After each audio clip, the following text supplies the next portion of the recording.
I'm joined now in studio by Defense Secretary Mark Esper. Great to have you here this morning. We have a lot to talk about. And I know you were in the Situation Room. One of the things that President Trump said earlier today was that you were all watching this live. You, the president, Chairman Milley. Tell us what you saw and go through this operation. Sure, that's right, Martha. Let me first say, as the president said earlier, this is a great day for America. It's a great day for the world.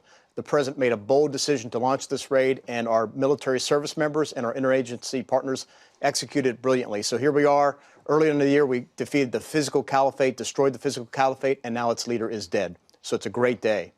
And watching that in the Situation Room must have been quite extraordinary. Let us know what aircraft were involved. This started a couple of weeks ago, the president said. You had eyes on him. Just take us through it if you can. Well, the stars started lining up some time ago. And in the past couple of weeks, week or so, the operational forces, which were one of several options available to the president, started rehearsing and practicing and doing what they would have to do on the objective. And it wasn't until Thursday and then Friday the president chose his option and gave us the green light to proceed as we did yesterday. Chose the option, meaning he wanted to do a ground raid. That's right, a heliborne raid, if you will, onto the objective in Idlib province. I know you've been looking for him. The Pentagon has been looking for him. Certainly the U.S. has been looking for him for years.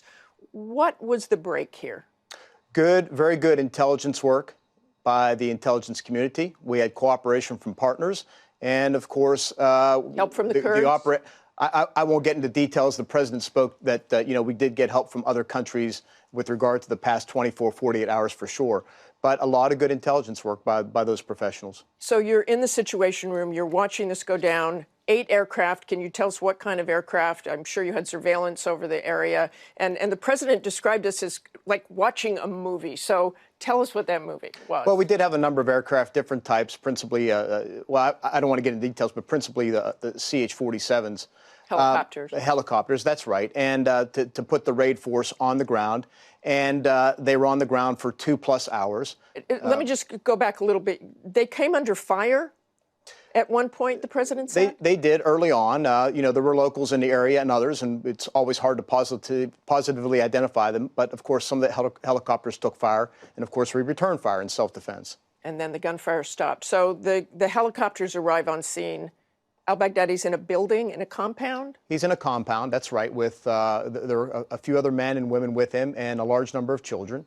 And our special operators have tactics and procedures they go through.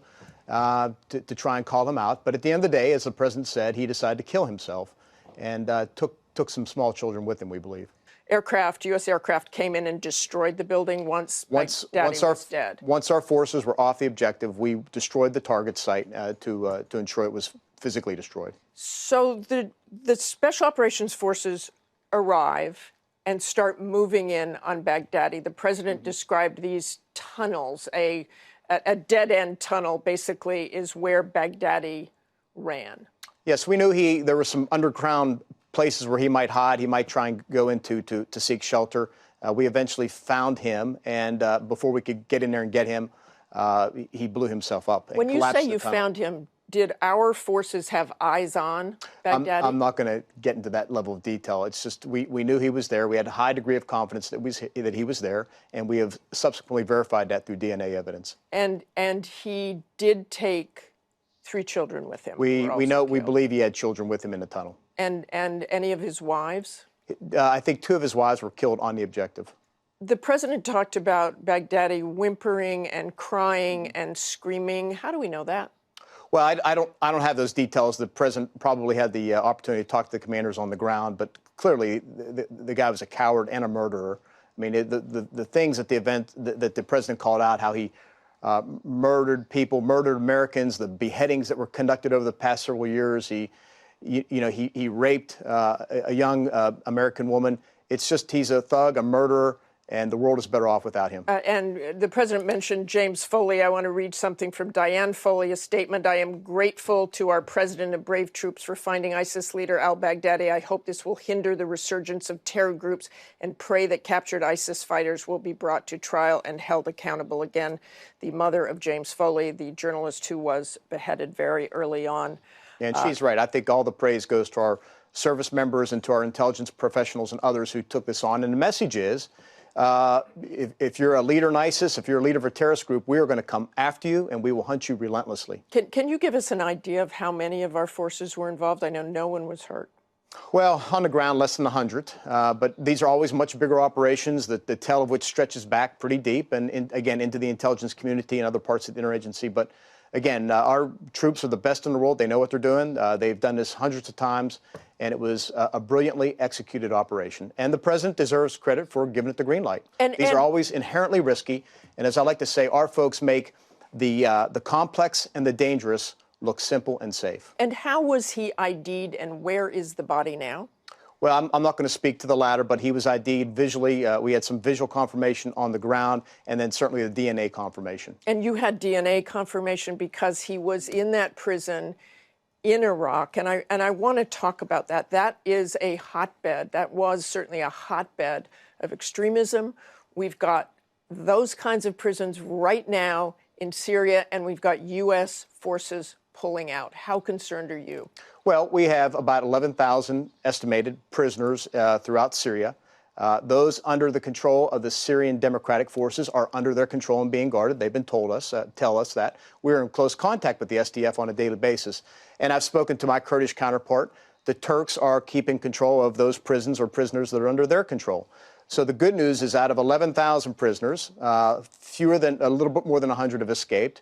And I know the Turks and others are taking action to try and round them up. And have any been recaptured of those 100? The Turkish government informed me they had begun capturing folks. And I want to say that this was a fight that is more ideological at this point. It's online. He will be seen as a martyr. Are you concerned that there will be an uptick in violence? Look, leadership makes a difference. And al-Baghdadi was the founder of ISIS. He formed the caliphate. He was an inspirational leader in addition to being a thug and a murderer. So when you take out a leader like that, it's going to have, I think, a major impact on the organization. But we'll see over time. Our job is to stay on top of that and to make sure we continue to take out their leadership and our organizations. Again, we went into Syria working with our SDF partners to defeat ISIS. That's where we are today. That's where we will remain. Okay, I want to thank you so much for joining us this morning. Martha. Quite an operation. Thanks again, Secretary Esper. Hi, everyone. George Stephanopoulos here. Thanks for checking out the ABC News YouTube channel. If you'd like to get more videos, show highlights, and watch live event coverage, click on the right over here to subscribe to our channel. And don't forget to download the ABC News app for breaking news alerts. Thanks for watching.